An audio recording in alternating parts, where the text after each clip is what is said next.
Over the last couple of years, I haven't put out music in so long, and I'm always an anxious person, a very anxious person. I don't know, you think about everything at the same time and it's fucking overload.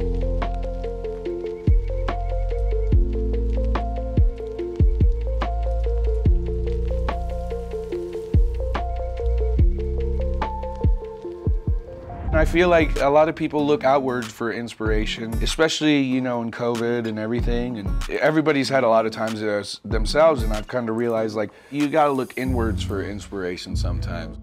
I think this album is coming at a perfect time. I mean, Posty fans has been screaming forever about they're ready for a new album. I think for this record, it's a life of its own, you know? And it has feelings and it has emotion. It's super raw and it serves its purpose as an expression of who I am.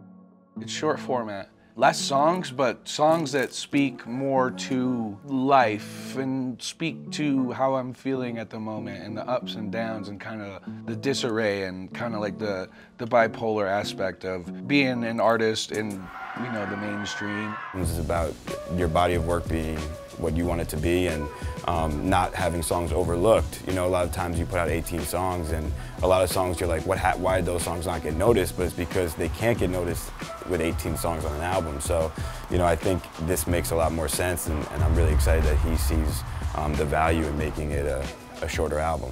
You're done with it and then you're like, fuck it, I want to hear it again. You know, let's go again. That's what I want. He's being himself, but putting it out there to let other people know that those feelings are probably pretty natural and that there's reasons not to fall into the spaces of them. It's glued together well. You got the bricks and the mortar, and I think it helps tell his story of where he's at now. I'm very happy that I signed with Republic. You know, they're fantastic label, fantastic people, and people that really give a shit. When you talk about the artist that doesn't, you know, recognize the rule book, probably the hardest description right now is when you say, well, what kind of artist is he? He's Post Malone. Man, I feel just like a rock star. Right when Post got signed, he was looking to record in a studio and work with producers and get with a bunch of different people, and this was something that we were already working towards building to hopefully find someone. So it was pretty amazing from him meeting Louis Bell. Now they're inseparable. He just gives me such a loving vibe as far as, oh hey, I'm just meeting you now for the first time, but treating you like he's known you his whole life, and I just felt this instant connection. I want to make music for me and my fans, whatever that sounds like to me or whatever comes out in the studio. It happens naturally and you can't force anything. I said he was gonna be one of the biggest in hip hop, and I also said that he was gonna be one of the biggest artists in our generation. And people thought I was crazy, because they was looking at this guy like with an English accent from Brixton, South London, saying that this is gonna be the next biggest guy in America. White Iverson.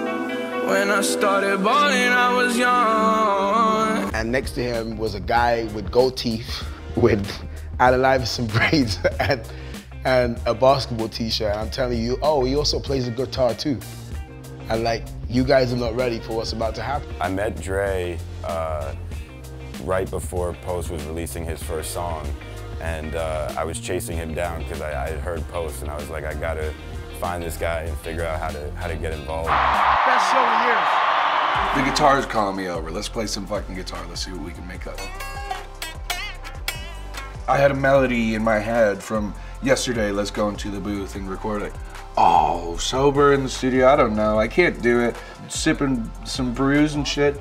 It kind of just makes you, you know, live in the moment. I think the guitar now is more of like, I don't know, a vessel of expression.